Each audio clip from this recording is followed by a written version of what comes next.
Hi అండి, అందరూ ఎలా ఉన్నారు? బాగున్నారండి. మనం అందరం ఎప్పుడు ఆరోగ్యాలతో ఉండాలని ఆ పార్వతీ పరమేశ్వరుని దీపారాధన చేసుకున్నప్పుడు ఎప్పుడు నేను వేడుకుంటానండి. అలాగే నేను ఇక్కడ ఏదో ఇంట్లో పని అంతా అయిపోయిందండి. ఒక కుక్ ఒకటి ఉన్న వంట అయితే ఒకటి చేయాలి. నేనైతే ఇంట్లో పని అయిపోయిన తర్వాత స్నానం చేసి ధూపం అయిపోయిన తర్వాత వంట చేస్తున్నానండి. రైస్ అయితే అయిపోయింది, ఒక 2 నిమిషాల్లో అయిపోద్ది. ఈరోజు లంచ్ ఏం చేశారనేది కామెంట్ చేయండి. నేనైతే ఆనపకాయ ఫ్రై చేశానండి. కొద్దిగా జీలకర్ర, ఎండుమిర్చి, అల్లం వెల్లుల్లి ఫ్రై అయిన తర్వాత ఆనపకాయ ముక్కలు వేసి ఫ్రై చేయాలండి. దాంట్లో మెంతులు వేయించుకున్న పొడి, అలాగే ఇంకా ఉప్పు, కారం, సాల్టు వేసుకొని, అలాగే నేను ధనియాలు, జీలకర్ర కూడా ఫ్రై చేసుకొని పొడి చేసుకుంటానండి. ప్రతి ఒక్క కూరలో వెజ్ అండ్ నాన్ వెజ్లో అదే వేస్తూ ఉంటాను.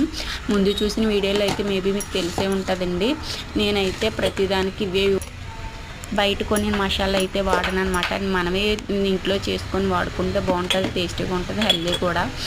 అలాగే నేను డైలీ కూరల్లో వాడే ఐటమ్స్ అన్నీ ఇక్కడే ఉంటాయి అన్నమాట. కారం, ఎండుమిర్చి, అలాగే పచ్చళ్ళు ఎప్పుడైనా కావాలనుకున్నప్పుడు తినాలనిపిస్తే ఎక్కువ తినమనుకోండి, అల్లం పచ్చడి, గోంగూర అనమాట అవి. అలాగే దగ్గర వంట అయితే అయిపోతుంది. లైట్గా ఒక 2 మినిట్స్ అయితే ఫ్రై కూడా అయిపోతుంది. చూడండి, వాటర్ అయితే ఇంకుతుంది కదా. ఎక్కువ ఆనపకాయలో ఎక్కువ వాటర్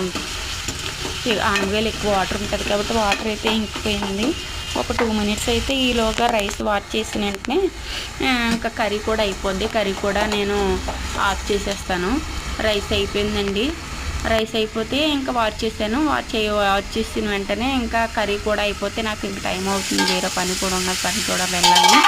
అందుకే నేను మా చిన్నబాబుకి అయితే క్యారేజీ కట్టేసి ఇంకా ఇంట్లో పని అన్నీ అయిపోయినాయి కదా. బట్టలు ఉతుక్కోవడం, అన్ని పనులు అయిపోయాయి. ఇంట్లో పనులు ఇవన్నీ అయిపోయాయి కాబట్టి వేరే పని కూడా ఉంది కదా నాకు, అక్కడ కూడా వెళ్ళాలి. అందుకే చిన్న బాబుకి కూడా క్యారేజీ కట్టేసి నేను మార్నింగ్ నుంచి ఏం తినలేదనమాట. ఇంకా పనితోటే సరిపోతుంది.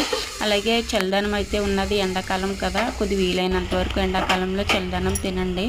అందులో కొద్దిగా పెరుగు వేసుకొని చల్లదనం తింటే ఒక్క పూట అయినా కొద్దిగా హెల్తీగా ఉంటుంది అనేసి నేనైతే చల్లదనం తింటాను ఎక్కువ. మా ఇంట్లో వాళ్ళందరము చల్లదనమే తింటాను ఎక్కువ.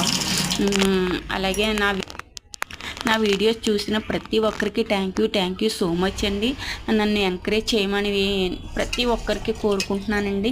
నా ఛానల్ ముందుకు నడపాలని మీ అందరి వల్ల అవుతుందండి. అది ప్లీజ్ లైక్ చేయండి, షేర్ చేయండి. చల్లదనం అయితే తింటున్నాను చూడండి. చల్లదనంలో ఉప్పు ఒకటే తినలేము కదా, అందుకు అవి నంచుకుందాం అనేసి.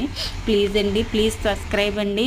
నా ఛానల్ని కామెంట్ చేసి లైక్ చేయమని ముందుకు నడిపించమని వేడుకుంటున్నానండి. ప్లీజ్